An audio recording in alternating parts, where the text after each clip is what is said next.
Welcome to the Wildflower Bee Farm Podcast. I'm Hank Sveck.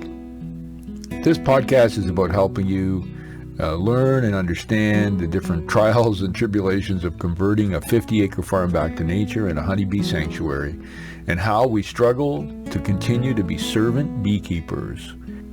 Here's this week's episode. Welcome to this episode of Wildflower Bee Farm.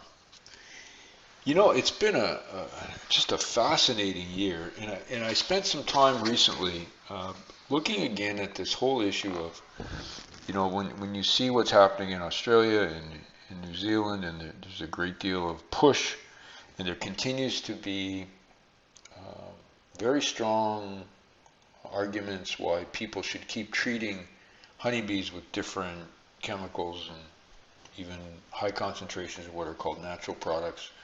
There's more and more evidence that if we just leave them alone, they figure it out. And I've talked about the Cuba experiment. You know, there's research out of South Africa. There's other parts of the world, including United States, and hopefully us in Canada over time, that will, you know, begin to help people realize that there's many different ways to manage this, but probably the best way is to create your own strain of bees that are able to manage and be healthy despite what the changing environment brings us. And it came to fore again because I was looking at the what's happening on our farm, thinking, okay, so we're going into the winter with probably 40 to 45 strong hives.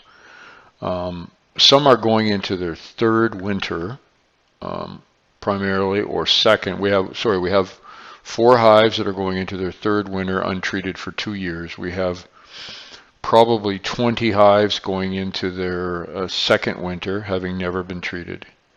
And we have a number of hives that we split this season going into their first winter. And so the idea being, okay, let's assume, 50% survival, which I would call like winning the Super Bowl, because I think we're going to have a brutal winter. Let's assume that some survive and we split them again, and the drones go up and mate. And with queens in the congregation area, if there are many drones or tens of thousands of drones from traditionally treated hives who don't have the skills our bees are starting to develop, it's highly likely that we're going to have a problem, and that there'll be a higher frequency of queens who are unable to pass on the kind of helpful genetics the bees are creating. So this is sort of the, the crux of the problem, because in our situation we want bees to swarm, because swarming is one of those natural processes that help them and also propagate the genetics naturally. The article I don't like to talk about too many articles because it could just bore you to death and just it's not a lot of fun. But if you're watching this on the YouTube channel, I'm showing you different videos of bees that I have in the library. And while you're listening, perhaps it's helpful to watch and just maybe learn a bit about the entrances to the hives, and you'll have questions, and it'll help in your role to continue to develop as a servant beekeeper. So the article I'm referring to was published in 2020 by Jacques J.M. van Alphen and Bart Jan Fernhout, both from the Netherlands. The title is Natural Selection, Selective Breeding, and the Evolution of Resistance of Honeybees Against Varroa. Now, I bring it to your attention because it's comprehensive. It's one of the best critical summaries of the work that I've seen. Even though I am trained as a clinical psychologist, and you get a PhD in that world, you still do statistics, and you look at meta-analysis and all kinds of ways to assess. Oh, by the way, this was published in Zoological Letters, which is I don't subscribe to anything. It was in open access, actually. You can easily find it The title again is Natural Selection, Selective Breeding, and the Evolution of Resistance of Honeybees. Should you Google that, it'll pop up and you can print it. I printed it because I know I'm going to refer it and reread it many times. It's such a powerful article. I'm bringing it to your attention today because in the article they talk about a number of things we're doing on the farm, including, spreading your bee hives apart, allowing them to swarm. In our Warre hives, we have 4 Warre hives now. Of course, the bees can create their own cells and cell size because there's no, Langstroth type frames. We also have Langstroth hives. We have log hives. We have top bar hives. And in the Langstroth area, we have hives anywhere from 5 frames that have survived, the winter last year, to 5 and 5, where we have 5 on the base and then 5 above. We have logs that have been hollowed out, and so we've tried every type of container, if you will, for the bees to choose. No idea why they pick what they do. I think I've talked about the ratty Langstroth, the one swarm pick this year that they had to carry out skeleton of a mouse, and we kept showing that in the of all the homes you could pick, that wouldn't be one I'd select. But anyway, I'm not a bee. I bring this article for your attention because, of course, it goes through the the Varroa hygiene type behavior that the bees have, everything from clearing out infected larvae to self-grooming. Those 2 things seem to be significant, as well as comparison with different genetics and different things that have happened around the world. The one that I had never heard of before was called the brood effect.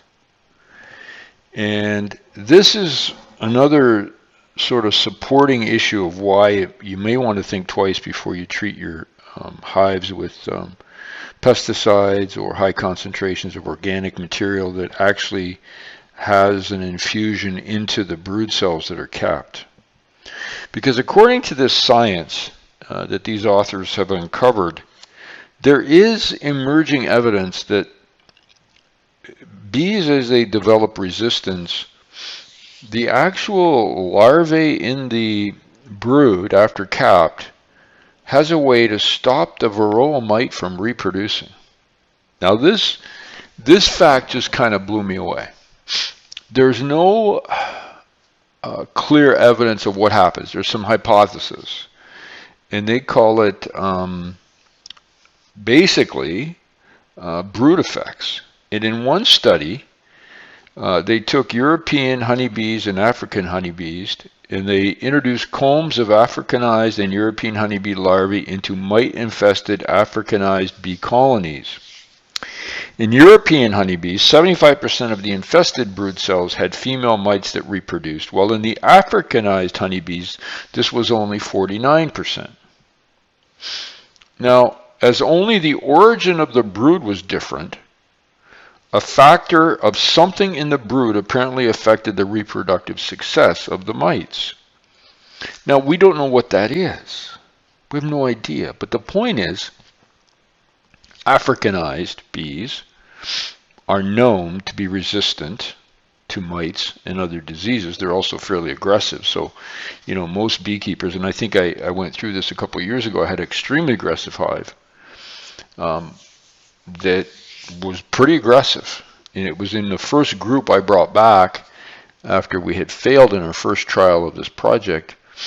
And they would go after you within probably 75 to 100 feet of the entrance when they knew they could tell you were there, and they'd come after you.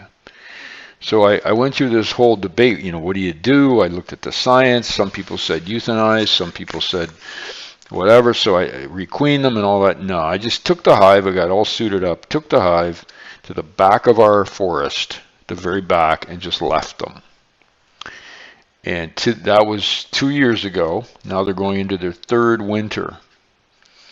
They are one of our most interesting hives. They're no longer aggressive.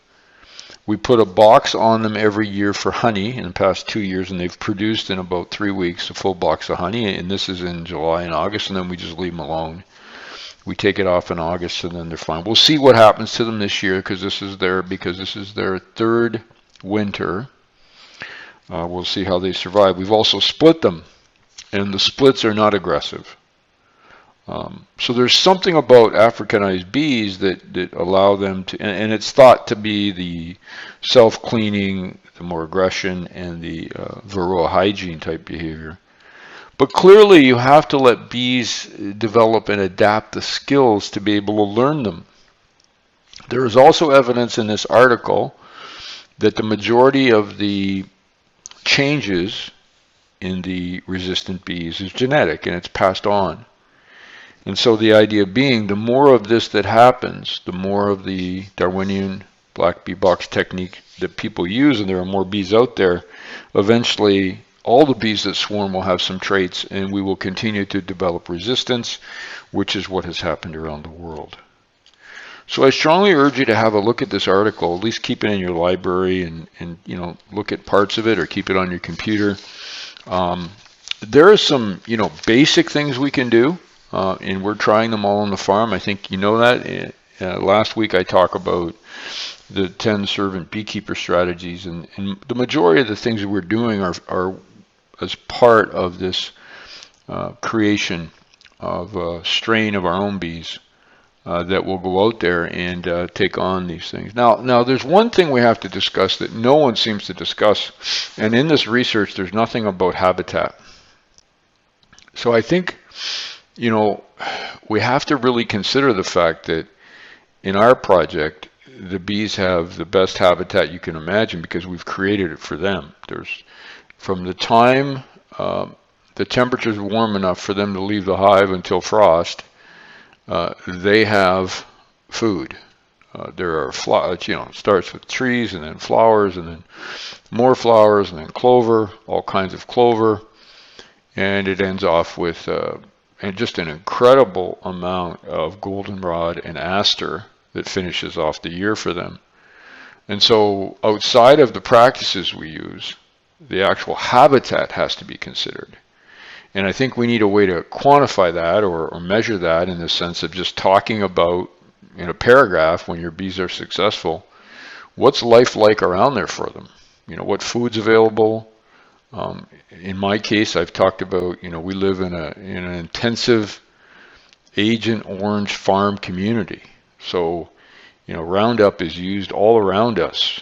And the goal is to try to keep our bees on the farm and not have them go. But when, we also have fruit farmers down the road within a kilometer who, have apples and cherries and peaches and all kinds of things that will bloom, and they will spray in the middle of the day fungicides and other things that we know are detrimental to our bees. And it's pretty hard. I mean, we can't keep our bees on the farm when there's a 10-acre apple orchard blooming down the road to keep them here. So we're going to see how this project develops, but all we can do is learn.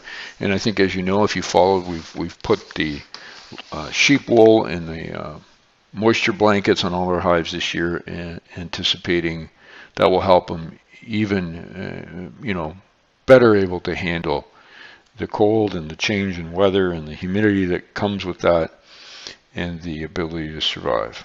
So I'm Hank for the Wildflower Bee Farm. Have a look at this article if you can, Natural Selection, Selective Breeding, and the Evolution of Resistance of Honeybees against Varroa. I'm not suggesting you don't stop doing whatever you're doing. I'm just saying that this seems to be emerging science that's becoming more and more accepted, that if we stop treating bees and engage in management practices that are conducive to health, we're going to be through this problem very quickly. You have an amazing day, and I'll talk to you again next time. To learn more about how honeybees can help you in your investing and personal life, go to investlikeahoneybee.com. There you'll learn how listening to the honeybees helped us in so many ways and can help you. investlikeahoneybee.com.